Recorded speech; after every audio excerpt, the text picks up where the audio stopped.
8월 27일 금요일 오늘의 말씀은 사사기 10장 1절에서 9절의 말씀입니다. 아비멜렉의 뒤를 이어서 이사갈 사람 도도의 손자 부하의 아들 돌라가 일어나서 이스라엘을 구원하니라. 그가 에브라임 산지 3일에 거주하면서 이스라엘의 사사가 된 지 23년 만에 죽음에 3일에 장사되었더라. 그 후에 길르앗 사람 야일이 일어나서 22년 동안 이스라엘의 사사가 되니라. 그에게 아들 30명이 있어 어린 나귀 30을 탔고 성읍 30을 가졌는데 그 성읍들은 길르앗 땅에 있고 오늘까지 하봇 야일이라 부르더라. 야일이 죽음에 가문에 장사되었더라.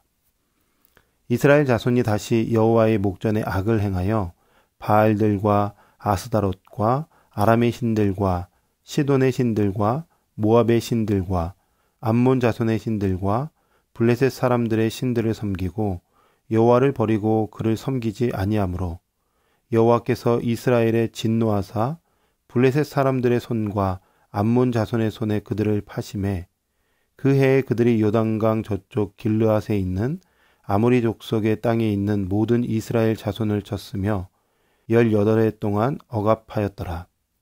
암몬 자손이 또 요단을 건너서 유다와 베냐민과 에브라임 족속과 싸움으로 이스라엘의 공고가 심하였더라. 아멘. 오늘 함께 읽은 말씀은 소사사로 불리는 돌라와 야일에 대한 내용과 사사 입다가 등장하기 전 이스라엘의 영적 분위기가 기록된 말씀입니다.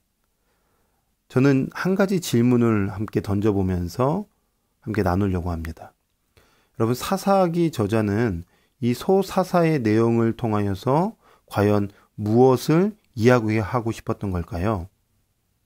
오늘을 살아가는 그리스도인들에게 하나님은 과연 무엇을 이야기하고 싶으신 걸까요?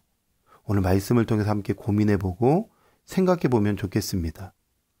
자, 먼저 사사기의 특징이 무엇이죠? 사사기의 특징은 사사기 마지막 장 마지막 절에 잘 나와 있습니다. 이렇게 말씀하죠.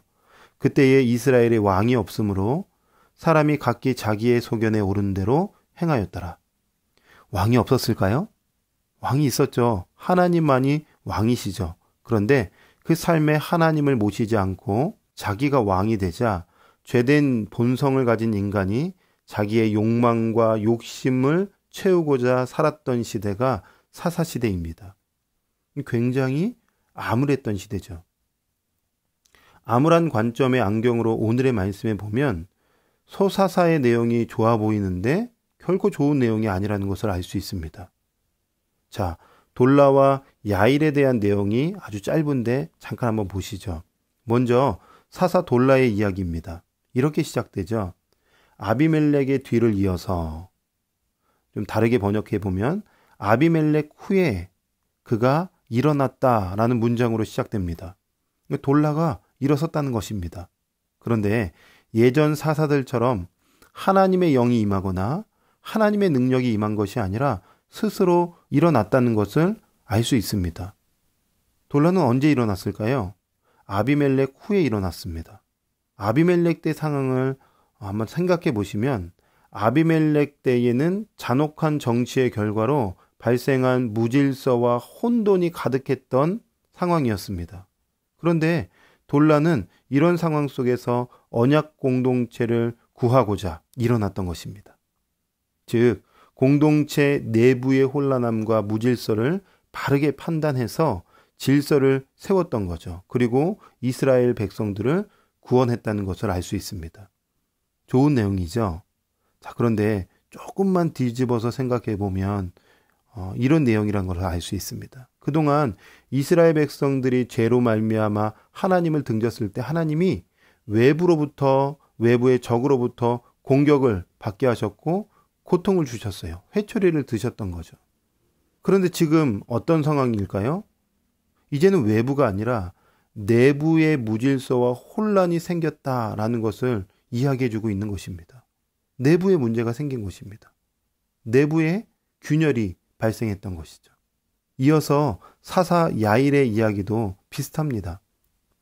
여러분, 야일의 이야기는 간단하죠. 야일은 길르앗 사람입니다. 22년을 사사로 있었습니다.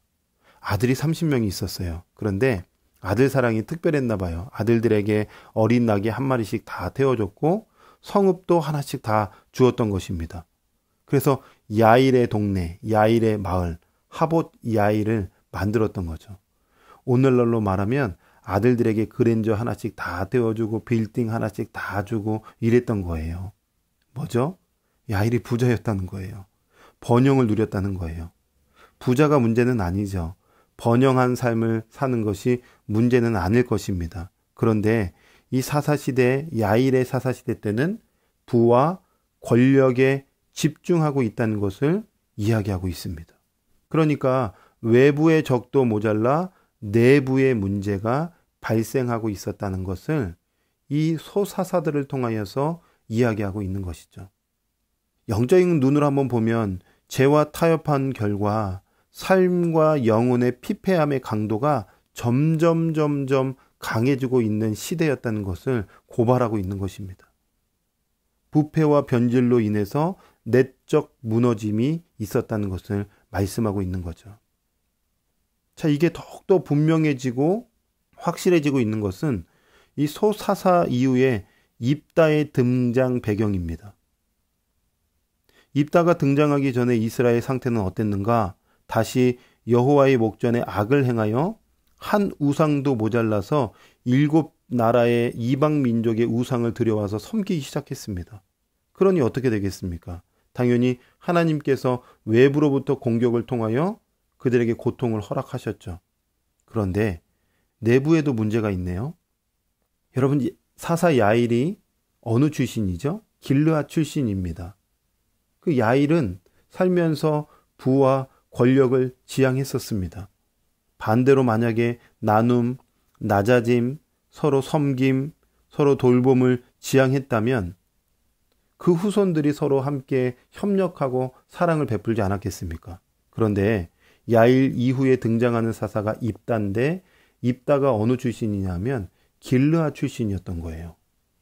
그런데 길르앗의 어린 시절, 청년 시절이 어땠는가 보니까 길르앗 사람들로부터 말미암아 버림받고 쫓김받고 억울한 일들을 많이 당했던 거예요. 먼저 내부에도 지금 하나님의 성품이 없는, 하나님의 마음이 없는 자기중심적인 내적 상태가 있었다는 것을 알 수 있는 거죠. 믿음의 성도 여러분, 교회는 외부로부터 오는 수많은 영적 공격을 분별해야 합니다. 그리고 세상과 타협하지 않도록 늘 깨어 있어야 하는 거죠. 그러나 동시에 내부로부터 발생하는 나의 교만, 탐심, 외식함, 자기중심성을 늘 경계할 줄 알아야 한다는 것입니다. 이제 이 사사기는 점점 상황이 악화되어서 마지막 끝자락에는 동족 상잔의 비극이 펼쳐지잖아요. 언약 공동체가 서로 죽이고 죽는 파멸의 길로 들어가잖아요. 내적으로 깨지기 시작했다는 거죠.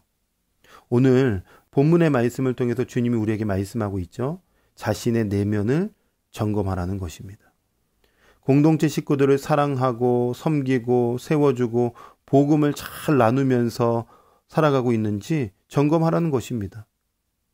지도자를 판단하고 서로를 정죄하는 것을 중지하라고 말씀하고 있는 것입니다.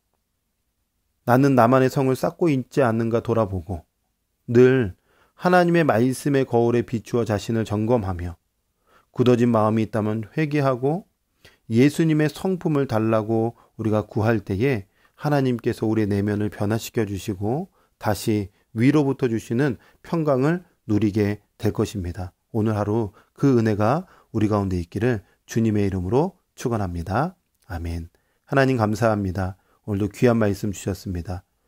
내부, 내적, 나의 영적인 상태를 늘 점검하고 겸손히 주님의 뜻대로 살아가는 귀한 신자의 삶이 될 수 있도록 은혜 베풀어 주시고 위로부터 주시는 놀라운 축복을 날마다 누리고 경험하게 하여 주시옵소서. 예수님의 이름으로 기도합니다. 아멘.